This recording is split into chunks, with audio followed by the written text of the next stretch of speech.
여러분, 전세 사기 정말 많이 들어보셨죠?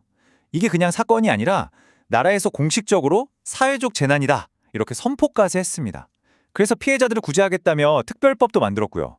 근데 이야기가 여기서 끝났으면 참 좋았을 텐데 전혀 아니었습니다. 법이 있는데도 피해자들은 여전히 버려진 기분이라고, 왜 우리만 이렇게 혼자 싸워야 하냐고 묻고 있습니다. 바로 이 지점에서 뭔가 크게 잘못되고 있다는 걸 알 수 있죠. 이 간극, 대체 어디서부터 시작된 걸까요? 네, 바로 이 질문. 특별법이 있는데 도대체 뭐가 잘못된 걸까? 이게 바로 오늘 우리가 파헤쳐볼 핵심입니다. 도대체 법에 어떤 허점들이 있길래 피해자들을 계속해서 이런 절망으로 내몰고 있는 건지 지금부터 하나하나 짚어보겠습니다. 자, 첫 번째 이야기. 계속되는 사회적 재난입니다. 왜? 첫 번째 해결책. 그러니까 이 특별법만으로는 충분하지 않았는지 살펴볼게요. 물론 특별법 제정, 이거 분명 의미 있는 첫걸음이었어요. 하지만 그 안에 숨겨진 여러 문제점들 때문에 정말 수많은 피해자들이 여전히 그 위기에서 한 발짝도 벗어나지 못하고 있는 게 현실입니다. 이 타임라인을 한번 보세요. 2023년 5월에 특별법이 만들어졌습니다. 그런데 그 후로도 상황은 나아지지 않았고 결국 924일, 그러니까 2년 반이라는 시간이 훌쩍 지나버렸어요. 근데도 피해자들은 여전히 국회 앞에서 제대로 된 법을 만들어달라고 외치고 있는 겁니다. 실질적인 해결책은 없이 정말 고통의 시간만 계속 길어지고 있는 거죠. 그리고 이건 진짜 충격적인 통계입니다. 보통 법을 개정하면 더 좋아져야 하잖아요? 그런데 오히려 피해자로 인정받는 비율이 74.5%에서 50% 미만으로, 그러니까 절반 이하로 뚝 떨어졌습니다. 이게 무슨 뜻이겠어요? 법이 피해자들을 돕기는커녕 오히려 더 높은 벽을 만들고 있다는 얘기죠.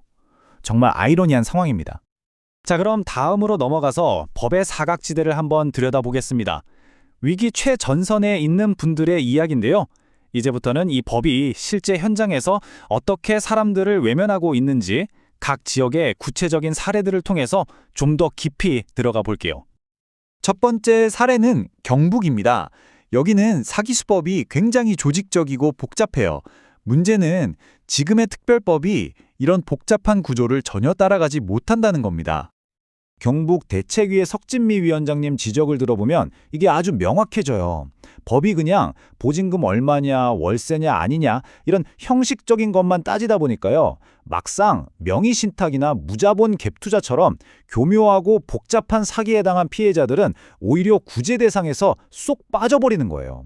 심지어 LH가 그 집을 사준다고 해도 피해자가 돌려받는 돈은 보증금의 절반도 안 되는 경우가 허다하대요. 이게 어떻게 구제라고 할 수 있겠습니까? 자, 이번엔 부산으로 가볼까요? 여기는 공동담보가는 덫에 걸린 분들 이야기입니다. 정말 기가 막힌 상황이에요. 이 숫자 42. 이게 뭐냐면요. 한 건물 전체가 공동담보로 묶여서 옴짝달싹도 못하는 가구 수입니다. 42가구가 말 그대로 인질로 잡혀있는 셈이죠. 근데 진짜 문제는 뭐냐면 이 중에 단 한 명이라도 경매를 멈춰야 할 사정이 생기잖아요. 그럼 나머지 41가구의 구제 절차까지 그냥 전부 다 멈춰버리는 거예요. 올스톱이죠. 부산 대책위의 이우철 부위원장님이 이런 말을 하셨어요. 지금의 제도는 피해자들끼리 서로를 원망하게 만든다. 법이 사람을 구해야 하는데 오히려 피해자들끼리 싸우게 만드는 정말 비극적인 상황인 겁니다. 자, 그럼 지금까지 문제점들을 살펴봤으니까 이제 해결책으로 넘어가 보죠. 피해자들이 그냥 비판만 하는 게 아니라 아주 구체적인 대안을 내놓고 있습니다. 국회에 전달하고 있는 5가지 핵심 요구사항 한번 보시죠. 첫째, 보증금을 한 푼도 못 돌려받는 최악의 상황을 막자는 최소 보장. 둘째, 피해자 인정 기준을 좀 현실적으로 낮추자는 것. 셋째, 신탁사기나 공동담보 같은 골치 아픈 문제는 배드뱅크를 만들어서 전담 처리하자는 것. 그리고 넷째와 다섯째는 지자체에 관리 권한을 주고 법의 허점을 없애자는 겁니다. 들어보면 굉장히 명확하고 실질적인 계획이죠? 여기서 배드뱅크라는 말이 좀 생소하게 들리실 수도 있을 것 같아요. 이름만 들으면 뭔가 나쁜 은행 같잖아요? 근데 그게 아니고요. 아주 간단하게 말하면 골치 아픈 부실 자산을 전문적으로 처리하는 기관입니다.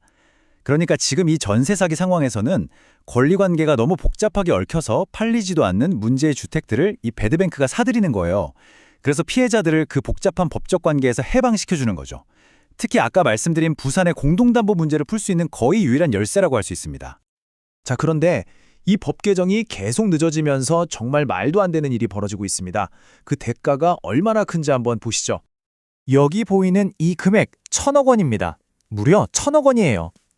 이건 여야가 모두 합의해서 피해자들을 위해 쓰자고 마련한 예산입니다. 여기까지 들으면 되게 좋은 소식 같죠? 근데 반전이 있습니다. 이 예산을 쓸 수가 없어요. 돈은 있는데 그 돈을 쓸 법적 근거, 즉 개정된 특별법이 통과가 안 돼서 단 1원도 집행을 못하고 있는 겁니다. 정말 기가 막힌 악순환이죠.